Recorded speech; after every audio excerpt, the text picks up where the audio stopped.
오늘 본문은 예수님께서 12명의 제자들을 부르시는 그 과정을 이제 기록하고 있는 내용입니다. 이 본문 말씀을 배경으로 해서 쓴 책이 한 권 있는데요. 그 헨리 나우엔이 쓴 삶의 영성이라는 책이 바로 그 내용의 그 책입니다. 이 삶의 영성이라는 책에서 저자는 이제 본문에 나오는 예수님의 모습에서 이 고독의 제자도를 배워야 한다, 이제 그런 주장을 하는데요. 여기서 말하는 이 고독의 제자도라는 것은 하나님과 단둘이 있는 영성을 말한다, 그렇게 부연 설명을 합니다. 이게 무슨 내용인가 하니까 이제 오늘 본문에서 예수님께서 이제 함께 하실 12명의 제자들을 부르시는 그 과정인데, 이게 얼마나 중요한 일입니까? 그런데 예수님께서는 그 12명의 제자들을 뽑으시기 이전에 뭘 하셨는가 보니까 12절입니다.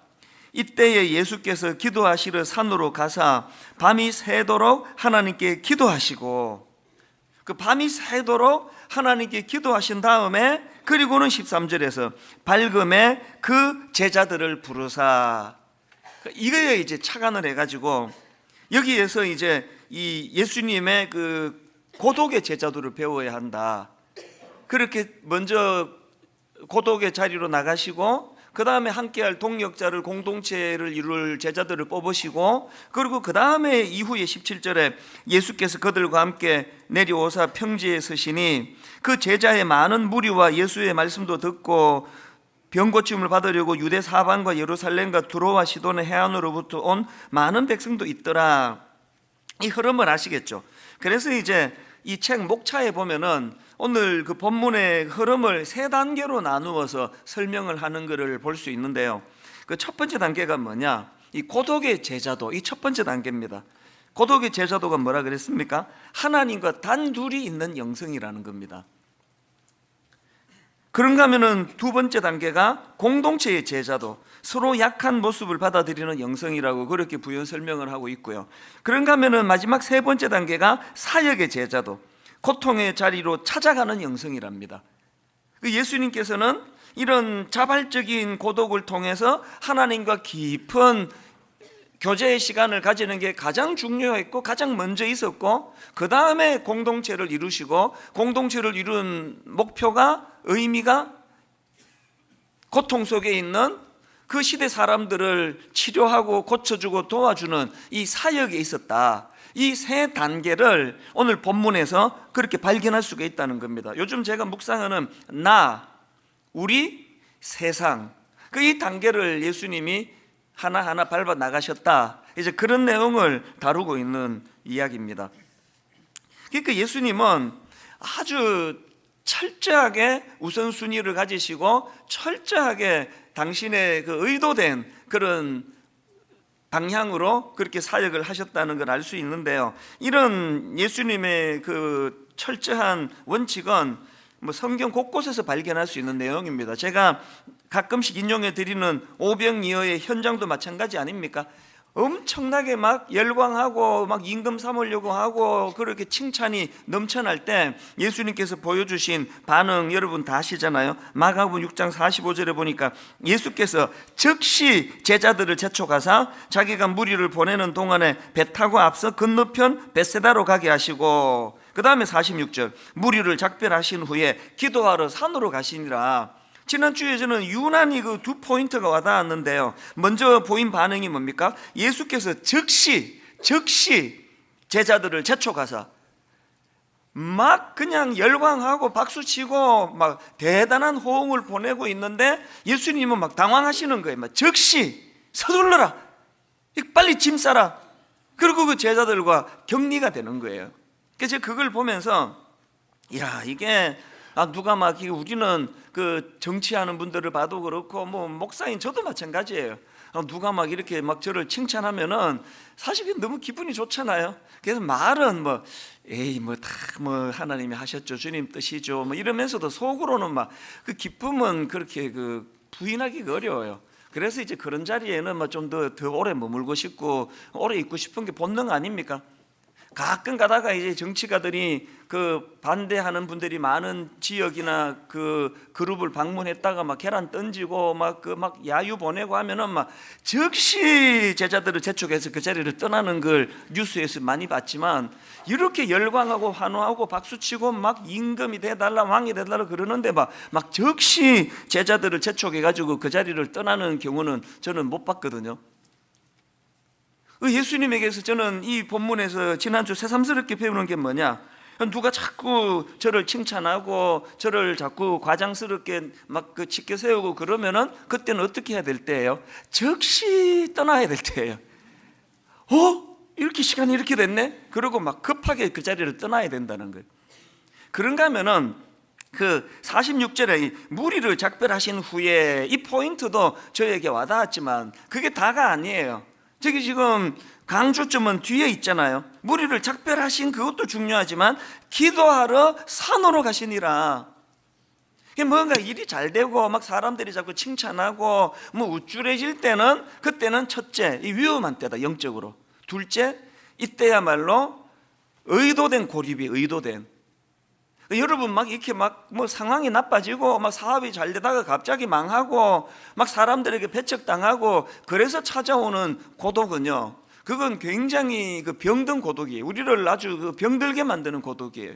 그러나 오늘 예수님이 스스로 자초하신 이 고독은 자발적 고독이라고 그렇게 이름을 내가 붙여봤는데요, 이 자발적인 고독은 그런 의미의 고독이 아니에요. 저는 그런 생각을 합니다. 병든 고독, 막 이게 잘 될 줄 알았는데 막 사업이 망하고, 뭐 잘 될 줄 알았는데 막 사람들로부터 배척당하고, 그래서 찾아오는 고독은요, 세상이 주는 고독은 나를 병들게 하는 고독이에요. 여러분, 이런 세상이 주는 파괴적인 고독을 피하고 싶으세요? 자발적인 고독의 자리로 가야 돼요. 자발적인 고독의 자리로 가는 그 사람은 절대로 이 병든 고독으로 무너지지 않습니다. 이게 오늘 마가복음 6장에서 제가 발견하는 참 중요한 메시지거든요. 여러분들이 막 지금 잘 되고 막 사람들이 여러분을 열광하고 여러분을 찾고 막 칭찬하고 그러면은 주님의 음성이 들려져야 돼요. 지금 주님이 막 즉시 나를 재촉하사 너 빨리 거기를 그런 데 취해 있지 말고 빨리 떠나라, 그런 말씀을 주실 때구나. 그리고 그럴 때는 어떻게 해야 된다고요? 자발적인 고독을 통해 주님과의 깊은 교제의 자리로 들어가야, 기도하는 자리로 들어가야 된다는 겁니다. 비슷한 모습이 마가복음 1장에도 나오는데요, 저는 이 마가복음 1장에서의 예수님의 그 살인적인 하루 일과 스케줄을 보면서 내가 나는 이제 근데 바쁘다 이런 소리 더 이상 하면 안 되겠다, 그런 생각을 했습니다. 예수님의 이 바쁜 스케줄을 한번 보시기 바랍니다. 자, 먼저 마가복음 1장 21절입니다. 그들이 가버나움에 들어가니라. 예수께서 곧 안식일에 회당에 들어가 가르치심에, 이제 또 가르치는 일을 하셨습니다. 그리고 23절, 마침 그들의 회당에 더러운 귀신 들린 사람이 있어 소리질러 이르되 나사렛 예수여, 우리가 당신과 무슨 상관이 있나이까? 우리를 멸하러 왔나이까? 나는 당신이 누구인 줄 아오니 하나님의 거룩한 자니이다. 예수께서 꾸짖어 이르시되 잠잠하고 그 사람에게서 나오라 하시니 더러운 귀신이 그 사람에게 경련을 일으키고 큰 소리를 지르며 나오는지라. 예수님이 말씀을 가르치고 있는 그 회당에서 또 귀신 들린 자를 고쳐주세요. 그리고는 28절에 예수의 소문이 온 갈릴리 사방에 퍼지니라, 막 알려지는 거예요. 그리고는 29절부터 회당에서 나와 곧 야고보와 요한과 함께 시몬과 안드레의 집에 들어가시니 시몬의 장모가 열병으로 누워있는지라. 사람들이 곧 그 여자에 대하여 예수께 여짜온데 나아가서 그 손을 잡아 일으키시니 열병이 떠나고 여자가 그들에게 수종되니라. 이런 식으로 막 예수님이 귀신을 쫓아내시고 병으로 신음하는 사람을 막 고쳐주시고 이렇게 하니까 이제 소문이 막 점점 퍼져가지고요, 32절부터 보십시오. 저물어 해질 때에, 이제 하루 일과가 다 끝나는 시간 아닙니까? 저물어 해질 때에 모든 병자와 귀신 들린 자를 예수께 데려오니 온 동네가 그 문 앞에 모였더라. 예수께서 각종 병이 더 많은 사람을 고치시며 많은 귀신을 내쫓으시되, 이 저물어 해가 졌는데 일은 점점 많아지는 거예요. 막 점점 사람들이 더 몰려드는 거예요. 그렇게 그냥 살인적인 하루 스케줄을 주님이 보내셨는데요, 제가 참 주목하는 건 바로 그 다음 35절입니다. 새벽 아직도 밝기 전에 예수께서 일어나 나가 한적한 곳으로 가사 거기서 기도하시더니, 제가 이 예수님의 모습을 이렇게 상상을 해보는데 종교개혁가 루터가 생각이 나더라고요. 루터 선생님이 이런 말을 했습니다. 나는 너무 할 일이 많아서 아침에 기도로 3시간을 보내야 합니다. 이게 좀 조합이 좀 안 맞는 거 아닙니까? 오늘은 막 너무 할 일이 많아서 뭐 기도를 제대로 못했네. 또 뭐 어제는 또 스케줄이 좀 남아가지고 내가 3시간 기도했네. 그래야지 이게 좀 뭔가 그 상식이 통하는 것 같은데, 루터는 다르게 얘기하는 거 아닙니까? 나는 너무 할 일이 많아서 아침에 기도로 3시간을 보내야 합니다. 종교개혁하는 과정에서 뭐 그냥 성경 번역하고 그 악한 세력과 싸워야 되고 뭐 할 일이 엄청 많은데 너무 바쁘기 때문에 나는 3시간을 기도하는 데 시간을 보내야 된다. 그리고 또 오늘 예수님의 그 스케줄을 보면서 책 제목이 하나 떠올랐는데요, 너무 바빠서 기도합니다. 참 가슴 아프게도요, 이 책을 쓴 미국의 유명한 그 목사님이 너무 바빠서 기도합니다. 책은 그렇게 썼는데, 그리고 실제로 막 엄청나게 바쁜 사역을 하신 분이거든요. 최근에 믿겨지지 않는 이야기를 들었습니다. 이 여자 문제로 교회에서 사표를 냈다는 거예요. 우리 보고는 너무 바쁘면 기도해야 된다고 그렇게 책도 쓰고 그래 놓고는 본인이 그렇게 넘어지면 어떻게 되느냐고요. 그게 우리에게 주는 경고가 뭡니까? 이론만 갖고 안 된다는 거예요. 그렇게 해야 된다는 겁니다.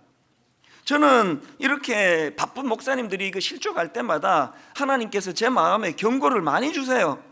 그 다음 뭐 네 차례야, 조심 안 하면. 왜 제가 대외 활동을 막 극도로 제가 절제하고 있습니까? 왜 바깥 행사를 막 할 수 있는 대로 안 하려고, 할 수 있는 대로가 아니라 뭐 그냥 안 해요. 왜 안 하느냐? 저도 이름 내는 거 좋아하는 사람이거든요, 체질적으로. 왜 안 할까요, 그걸? 억지로 제가 참으면서 왜 안 하는가 하면은, 요 한계, 바쁜 한계를 넘었으면 하나님 앞에 묵상하는 시간 줄어들죠. 하나님께 깊이 나가는 시간이 주는데 일은 자꾸 많아지면 넘어지는 것밖에 더 있겠습니까? 이런 너무 바빠서 기도합니다 막 이런 책도 내고 하신 이런 분도 넘어지는데, 오늘 여러분들이 하나님 앞에서 이 예수님의 우리에게 보여주시는 이 삶의 모범을 잊으시면 안 됩니다. 막 하루 온종일 저녁에 해질 때는 더 많은 환자들이 몰려오고 귀신 들린 사람들이 몰려왔던 그런 상황으로 하루가 그냥 너무 과하게 시간을 쓰신 바로 그 다음날 새벽 아직도 밝기 전에 예수께서 일어나 나가 한적한 곳으로 가서 거기서 기도하시더니, 왜 그래야만 되는 겁니까? 저는 우리 교역자들에게 종종 그런 이야기를 합니다. 콤파스가 있죠, 콤파스가.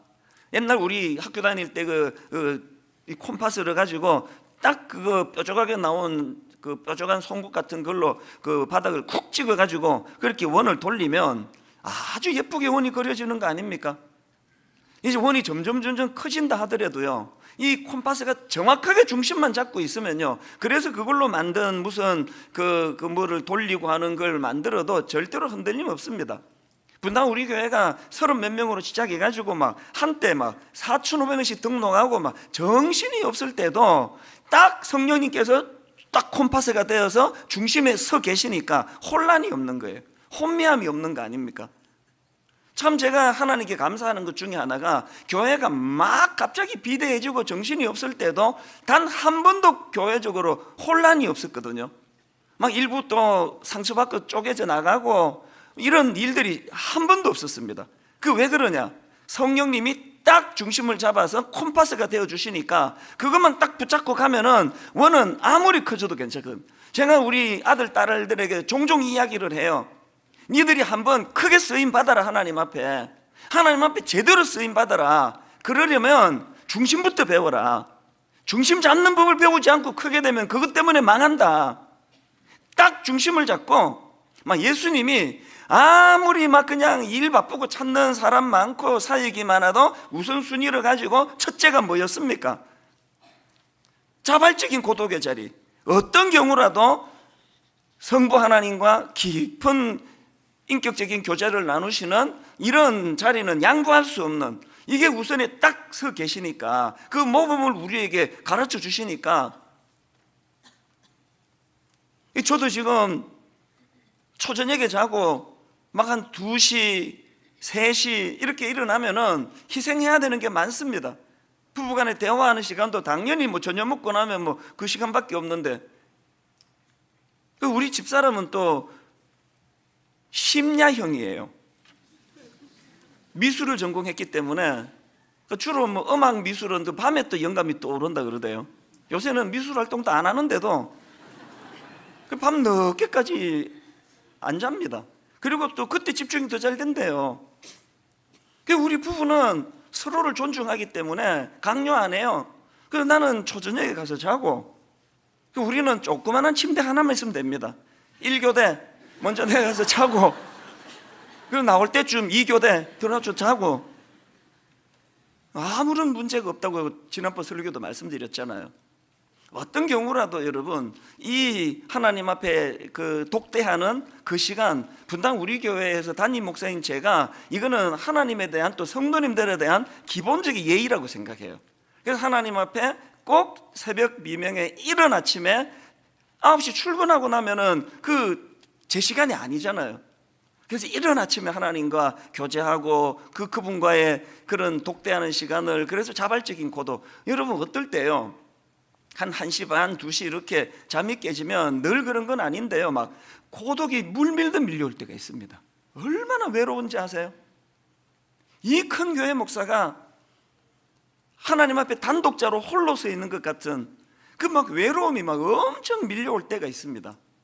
이때 여러분, 그 하나님과의 그 독대하는 데 필요한 재료로서 고독을 피하기 시작하면 변질이 되는 거예요. 그건 제 몫이에요. 피하면 안 됩니다. 누구랑도 상의할 수 없고 누구랑도 나눌 수 없는 하나님이 저에게만 주신 그 사명의 그 고독을 마음에 담고 이거를 가지고 주님 앞으로 나가는 이거를, 아이고 이제 이거 한 10몇 년 하니까 이제는 막 지쳐서 못 살겠다. 그때 사표 내면 돼요. 교회를 떠나면 되는 거예요. 나 이제 지쳐서 못하겠다 그러면서 편한 길 찾아가면 이것이 바로 변질이 된다는 걸 너무 잘 알거든요. 최근에 그 신간 중에 당신의 머리 밖 세상, 이런 제목의 책이 나왔는데, 이 책의 부제가 이겁니다. 몰입을 방해하는 시대에 대한 보고서. 오늘 우리 시대가 몰입을 방해하는 시대래요. 그 책에 보니까 신조어 하나를 소개하는데요, 여러분 그 TMI라는 신조어 들어보셨습니까? TMI가 무슨 약자인가 하니까요, Too much information이래요. 정보 홍수.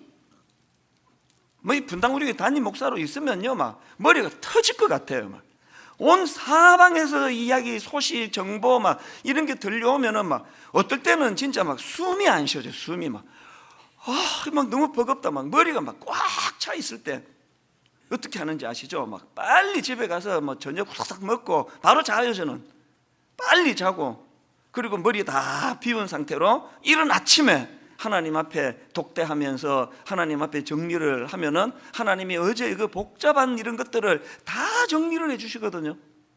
오늘 우리 시대가 too much information의 시대이기 때문에, 몰입을 방해하는 시대이기 때문에 오늘 저나 여러분 모두가 다 단 뭐 30분도 좋습니다. 뭐 10분도 좋아요. 누구에게도 방해받지 않는 하나님과 독대하는 시간을 확보하는 그런 여러분 되시기를 바랍니다. 파스칼 그 팡세에 이런 말이 있다고 하네요. 인간의 모든 불행은 인간이 자기 방에 조용히 머물 수 없다는 단 한 가지 사실에서 비롯된다. 다시 한번 들어보세요. 인간의 모든 불행은 인간이 자기 방에 조용히 머물 수 없다는 단 한 가지 사실에서 비롯된다. 독일의 시인 괴테도 비슷한 말을 했습니다. 인간은 사회에서 여러 가지를 배울 수 있다. 그러나 영감을 받는 것은 오로지 고독 속에 있을 때만 가능하다. 인간은 사회에서 여러 가지를 배울 수 있다. 그러나 영감을 받는 것은 오로지 고독 속에 있을 때만 가능하다. 그래서 저는 오후 예배가 우리 청년들이 많이 모이지 않습니까? 근데 종종 오후 예배 때 청년들한테 내 경고를 해요. 스스로 독립할 수 없는 사람은 장가가면 안 된다. 홀로 서기 안 되면 장가가지 마라. 누구를 괴롭히려고 그런 상태로 장가가려고 그러느냐. 시집가는 것도 마찬가지예요. 외로워서 장가는 가야 되겠다? 큰일 날 소리예요. 외로워서 장가가 보세요. 더 외로워집니다. 홀로 서기가 안 되는데 누구를 통해서 외로움을 채우려고 하는 그 시도가 다 그건 어리석은 거예요. 외로워서 외도를 하죠. 외도하신 분 좀 간증 좀 해보세요. 외로움이 없어지던가요? 외로워서 외도했더니 고독이 없어지던가요? 더 고독해질걸요? 결혼은요, 하나님 앞에 내가 단독자로 설 수 있을 때 하는 게 결혼이에요. 내가 하나님 앞에 홀로 설 수 있을 때 그때 할 수 있는 게 결혼이란 말이에요. 여러분이 진작 말하지, 나 결혼해버렸는데. 안 늦었어요. 지금이라도. 여러분, 지금이라도 안 늦었습니다. 너무 부부간에만 의지하지 말고 하나님 앞에 그 의도된 고독, 자발적인 고독. 새벽에 일어나면은 제 아내가 일어나지도 않은데 자고 있는데 어떻게 하나님과 저 사이에 껴들 수가 있겠습니까? 그래서 저는 오늘 예수님이 우리에게 보여주시는 그 모범의 모습을 가지고 건강한 공동체를 만들기 위해서는 이 두 가지 조건이 꼭 필요하다. 그 첫째가 지금 계속 강조하고 있는 자발적인 고독으로 들어가셔야 돼요. 그 공동체가 건강해지기 위해서는 그 구성은 각자가 건강해야 되는 거 아닙니까? 우리 가정이 건강해지려면 뭐 그냥 구호 외쳐서 되는 게 아니고요. 우리 가정의 구성원인 아빠도 건강하고 엄마도 건강하고 아들, 딸이 건강하면 공동체가 건강해지는 거예요. 자꾸 뭐 단체로 그렇게 하지 말고 내가 하나님 앞에 홀로 의도된 고독, 이 골방으로 들어가시기를 바라요.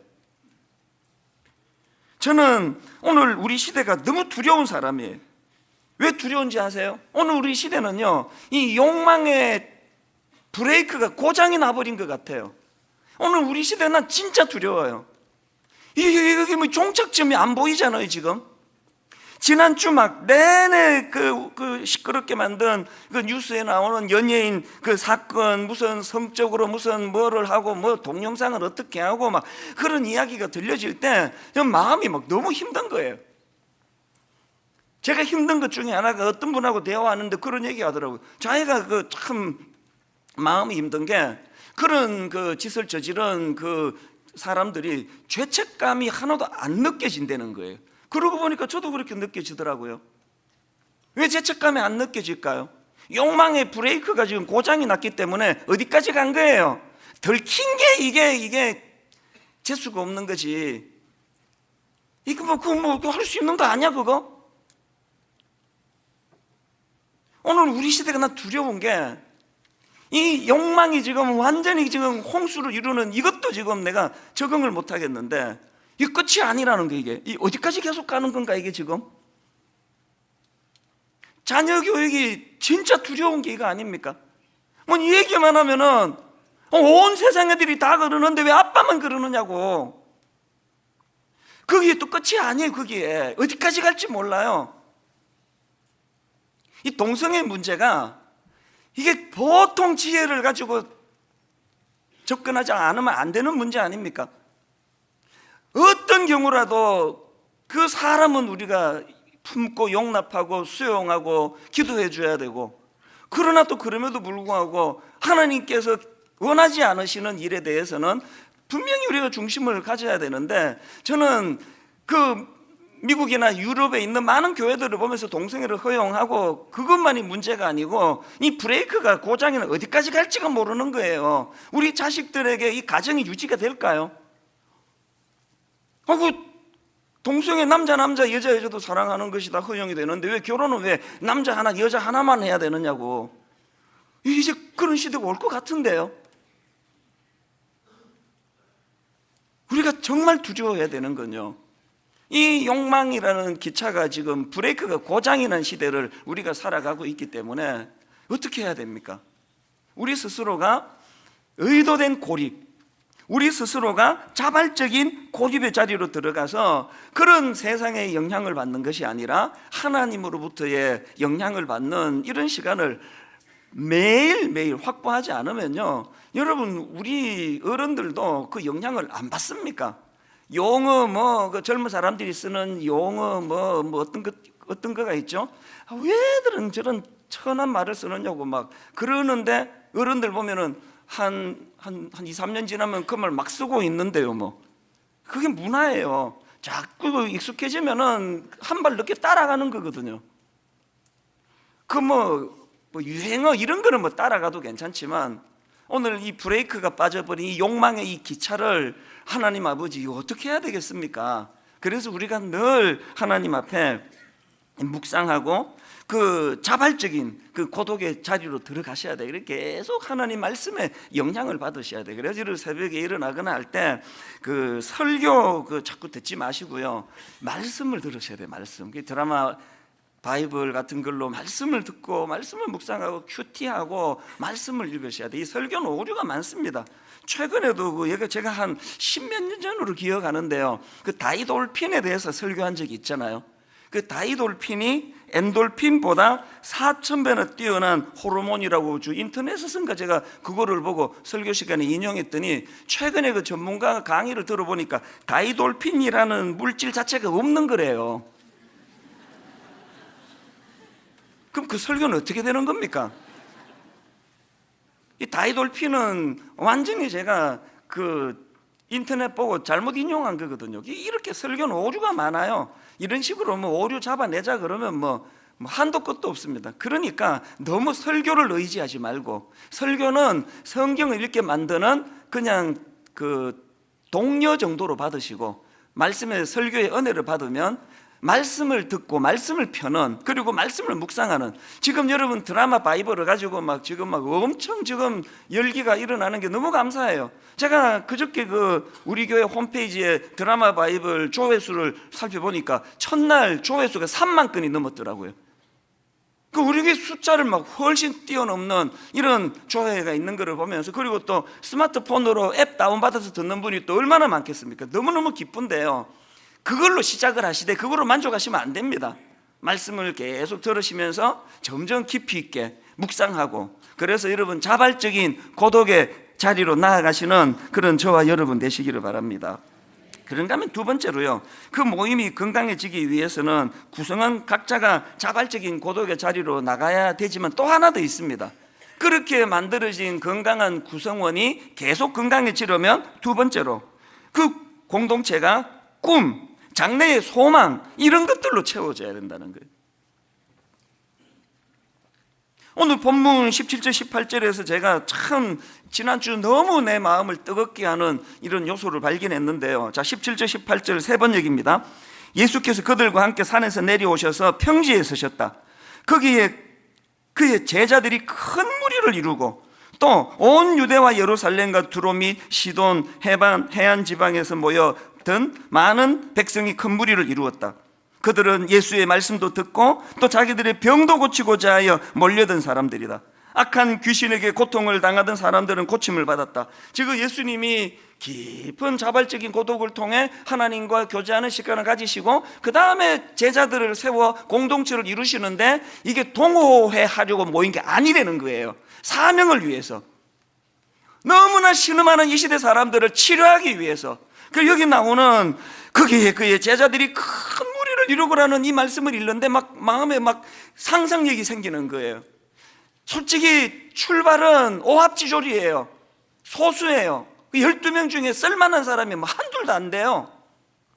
겉으로 보기엔 초라한 공동체예요.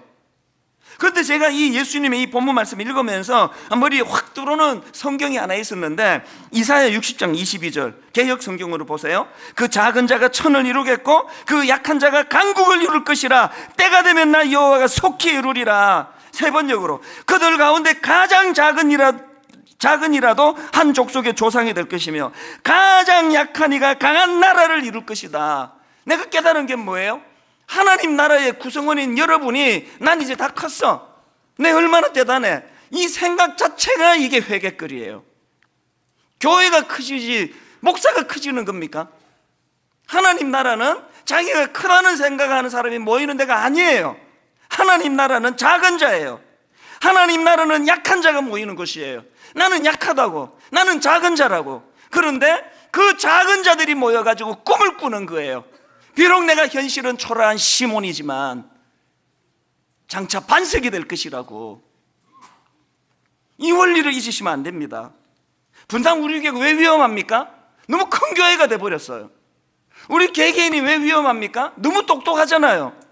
너무 큰 자가 돼가지고 뭐 걸핏하면 충고하려 들고, 걸핏하면 누구 정죄하고, 그거 다 그 큰 자의 정상 아닙니까? 하나님 나라는 그런 자들로 이루는 게 아니에요.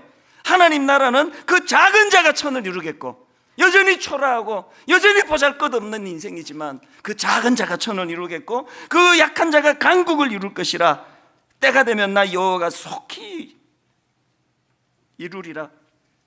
마가복음 1장에서 제자들을 부르시는 과정에서의 예수님의 그 말씀을 한번 곰곰이 보세요. 힌트 다 얻을 수 있는 거 아닙니까?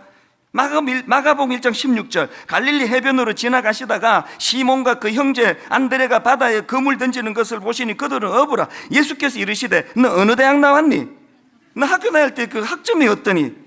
그렇게 묻는 게 아니에요. 예수께서 이르시되 나를 따라오라. 내가 너희로 사람을 낚는 어부가 되게 하리라. 지금 네가 얼마나 작은 자인지 큰 자인지 나 관심 없다. 아니야, 일부러 작은 자만 내가 모았다.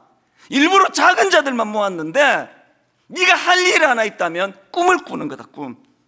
지금은 고기 잡아 생계를 연명하는 인생이지만 내가 너희로 사람을 낚는 어부가 되게 할 것이라고. 여기에서 지금 벗어나 있는 분들이 너무 많은 거 아시잖아요. 왜 주로 대형교회 목사님들이 그렇게 자꾸 실족하고 고꾸라지는 일이 많을 거라 생각해 보니까 여기에서 있더라고. 여기에서 벌써 내 이제 이렇게 큰 자가 됐네. 내가 이렇게 내 큰 교회 목사가, 유명한 목사가 됐네. 거기서부터 다 자빠지는 거 아닙니까? 어떤 경우라도 하나님의 사람은 작은 자예요. 그 작은 자가 꿈을 꾸기 때문에 위대한 거예요. 제가 지난 월요일 날 이제 어디를 갔는지 이제 옷을 입으면서 우리 집사람한테 제가 이런 이야기, 무슨 대화를 하다가 했는지 이런 말을 했습니다. 당신이 지금 그 당신 남편에게 임하신 하나님의 은혜를 많이 놀라워하고 그렇지만 내 얘기 잘 들어봐요. 당신 남편이 그동안 하나님께 받아 누린 은혜는 예고편에 불과하다고. 이제 본편은 시작도 안 했다고. 당신 남편을 통해 일하실 하나님의 놀라운 역사를 한번 기대해 보라고. 약간 감동을 받는 것 같아서 되게 좀 좋았습니다. 멋있게 말했네. 여러분, 근데 이게 내가 멋있게 말하려고 한 게 아니고 진심이에요. 저는요, 하나님이 이 작은 자, 이 별 볼 일 없는 참 작은 자를 통해서 지금까지 하신 일들도 너무너무 놀랍지만요, 저는요, 내 인생에 가장 좋은 건 아직 오지 않았다고 17년 전부터 노래를 불렀습니다. 여전히 내 인생에 가장 좋은 건 오지 않았습니다. 왜? 하나님이 살아계시거든요. 여러분, 내가 우리 집사람한테 집에서 살짝 한 이야기를 공개적으로 다 선포할게요. 여러분, 여러분의 담임 목사를 통해 하나님이 행하신 말도 안 되는 놀라운 일들 많이 놀라시고, 와, 저런 목사를 통해서도 이렇게 일하시네라고 놀랐던 그 모든 놀람은 예고편에 불과한 줄 믿으시기를 바랍니다. 앞으로 이 교회를 통해서, 부족한 이 작은 자를 통해서 하나님의 놀라운 역사가 어떻게, 얼마나 대단히 일어나게 될지를 기대하시기를 바라요. 왜 또 그 아멘을 또 왜 안 하세요? 또 아멘을 하셔야 되는데. 창세기 13장 14절 15절에 보니까 롯이 아브라함을 떠난 후에 여호와께서 아브라함에게 이르시되 너는 눈을 들어 너 있는 곳에서 북쪽과 남쪽 그리고 동쪽과 서쪽을 바라보라. 보이는 땅을 내가 너와 내 자손에게 주리니 영원히 이르리라. 이 말씀의 배경이 뭔지 아십니까? 그동안 의지하던 정들었던 조카 롯이 떠난 이후에요. 마음이 허할 거 아닙니까? 의지했던 그 동력자가 떠났다는 거예요. 조카가 떠났다는 거예요. 그 허한 마음에 주신 하나님의 체험의 말씀이 이거예요. 여러분은 지금 누가 의지하는 뭐가 여러분을 떠났습니까? 무엇가 마음이 허전하게 만듭니까? 지금이야말로 하나님의 비전을 받을 때예요. 너 있는 곳에서 동서남북을 바라보아라. 너는 눈을 들어 너 있는 곳에서 북쪽과 남쪽 그리고 동쪽과 서쪽을 바라보라. 결론은 맺습니다. 여러분, 그 마태복음 3장에 보면은 예수님이 세례를 받으시잖아요. 그 세례를 받으실 때 삼위 하나님이 총출동을 하세요. 그리고 성부 하나님의 놀라운 메시지가 선포가 됩니다. 자, 3절 16절입니다. 예수께서 세례를 받으시고 곧 물에서 올라오실새 하늘이 열리고 하나님의 성령이 비둘기같이 내려 자기 위에 임하심을 보시더니 하늘로부터 소리가 있어 말씀하시되 이는 내 사랑하는 아들이요 내 기뻐하는 자라 하시니라. 바로 이 하나님의 선포가 있고 난 직후에 4장 1절에서 마귀가 시험하면서 이렇게 선포합니다. 유혹합니다. 그때에 예수께서 성령에 이끌리어 마귀에게 시험을 받으러 광야로 가사 40일을 밤낮으로 금식하시니 줄이신지라.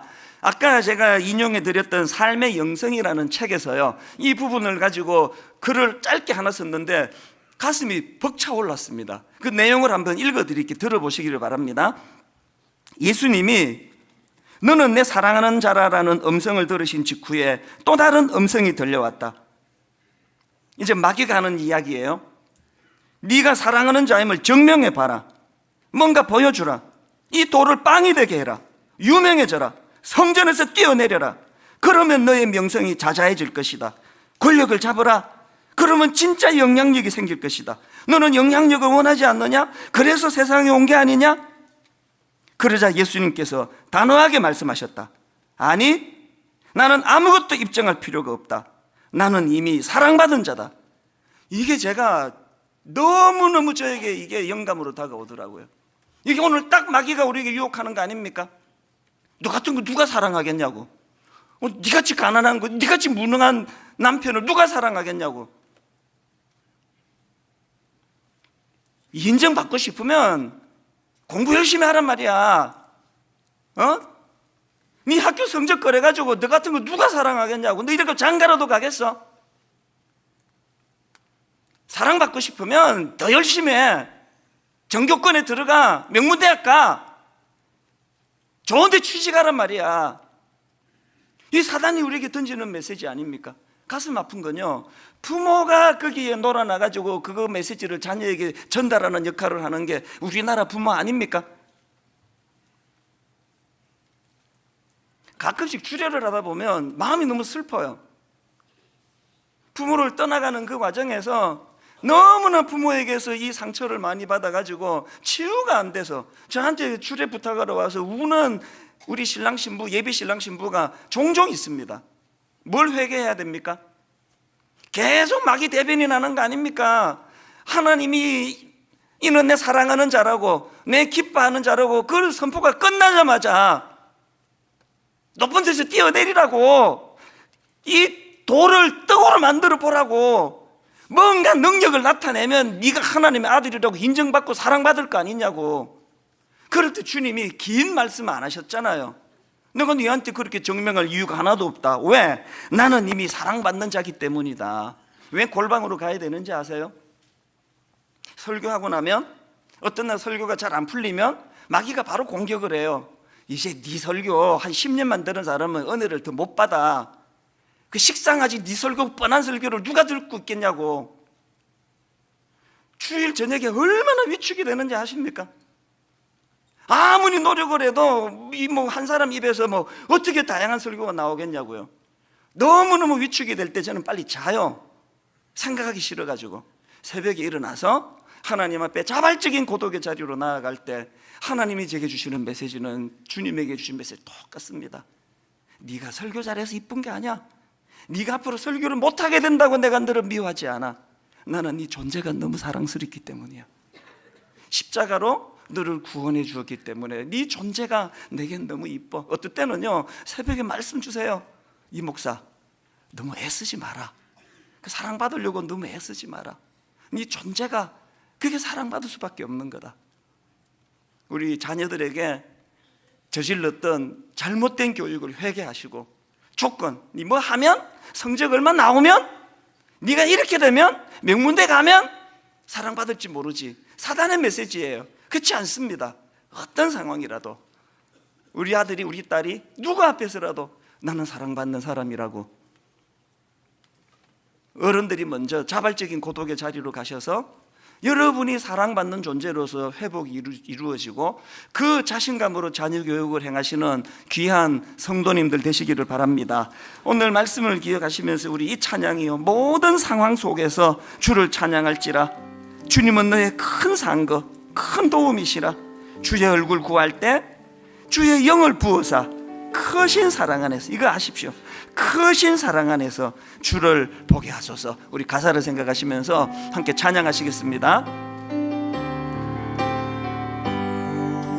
모든 상황 속에서, 모든 상황 속에서 주를 찬양할지라. 주를 찬양할지라. 주는 너의 큰 상급, 주는 너의 큰 상급, 큰 도움이시라. 큰 도움이시라. 주의 얼굴 구할 때, 주의 얼굴 구할 때 주의 영을 부으사 주의 영을 부으사 크신 사랑 안에서 크신 사랑 안에서 주를 보게 하소서. 주를 보게 여러분 준비되셨습니까? 한번 이렇게 크게 선포하십시오. 내 영혼이 확정되고 확정되어 싸우니, 내 영혼이 확정되고 확정되어서 믿음의 눈들어 주를 바라봅니다. 다시 한번 선포하십시오. 내 영혼이 확정되고 확정되어 싸우니, 믿음의 눈들어 주를 바라봅니다. 모든 상황 속에서, 모든 상황 속에서 주를 찬양할지라. 주를 찬양할지라. 주는 너의 큰 상급, 주는 너의 큰 상급, 큰 도움이시라. 이 믿음을 가지고 선포하십시오. 내 영혼이 확정되고 확정되어 싸우니, 내 영혼이 확정되고 확정되어 싸우니, 믿음의 눈들어 주를 바라봅니다. 주를 바라봅니다. 내 영혼이 확정되고 확정되어 싸우니, 확정되고 확정되어 싸우니, 믿음의 눈으로 주를 바라봅니다. 다시 한번 여러분 부탁합니다. 세상이 여러분을 파괴적인 고독으로 몰고 가기 전에 여러분 스스로가 창조적인 고독, 자발적인 고독, 주님 앞으로 나가는 고독, 아무도 없는 그 한적한 곳에 주님 앞으로 나가는 자발적인 고독으로 나아갈 때 여러분 안에 그 파괴적인 고독은 사라질 줄로 믿습니다. 자발적인 고독의 자리로 나가서 여러분 자기를 돌아보세요. 여러분, 우리 세대는요, 우리 그때 부모님이 보릿고개 이런 것 때문에 우리를 제대로 양육을 못했습니다. 부모 세대가 너무 마음이 조급하다가 보니까 막 험한 말도 많이 하시고 뭐 피를 먹을 놈이라 그러고 막 별의별 저주 같은 말을 많이 들어서 우리 안에 상처가 있어요. 저에도 있습니다. 우리 안에 상처가 있어요. 이 상처가 썸물이 돼가지고 자꾸 비교식으로 애들에게 가는 거 아닙니까? 맨날 공부 안 하면은 너 사랑 못 받는다는 식으로 그 사단의 메시지를 어떻게 그 사랑하는 자녀에게 우리가 거기서 전달할 수가 있느냐고요. 성경 어디에 공부 잘해야 사랑받는다는 말을 합니까? 성경 어디에 돈 많이 벌어야 사랑받는다는 말을, 고립된 고독된 의도된 고독의 자리로 가서 내 이 독소가 다 치료가 되고, 먼저 여러분이 들으셔야 돼요. 하나님께서 나는 네가 그냥 사랑스럽다. 나는 네가 뭘 잘해서가 아니고 난 네 존재가 사랑스럽다. 내가 치유가 되고 자녀를 향한 내 언어가 달라지게 되기를 원합니다. 우리 다시 한번 후렴부터 선포하기를 원합니다. 내 영혼이 확정되고 내 영혼이 확정되었사오니, 이제는 세상의 눈이 아니에요. 믿음의 눈을 들어 주님 바라보기 원합니다. 믿음의 눈을 들어 이 세상을 바라보고 해석하기를 원합니다. 한번 이렇게 확신하며 선포합니다. 내 영혼이 확정되고 확정되었사오니, 내 영혼이 확정되고 확정되어 싸우니, 믿음의 눈 들어 주를 바라보니 내 영혼이 확정되고 확정되어 싸우니 믿음의 눈 들어 주를 바라봅니다. 여러분 이거 아십니까? 주를 찬양할 때 주의 나라 이미 임했네. 그 영원한 나라 보게 하소서. 내 영혼이 확정되고 확정되어 싸우니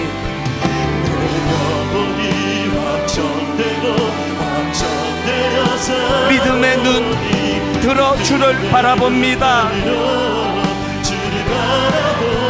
내 영혼이 확정되고 확정되어 싸우니 믿음의 눈 들어 주를 바라봅니다. 여러분 다시 한번 주목을 불끈 쥐고 결단하며 한 번 더 선포합니다. 주를 찬양할 때 주의 나라 이미 임했네. 그 영원한 나라 보게 하소서. 내 영혼이 확정되고 확정되어 싸우니 믿음의 눈 들어 주를 바라봅니다. 내 영혼이 확정되고 확정되어 싸우니 믿음의 눈 들어 주를 바라봅니다.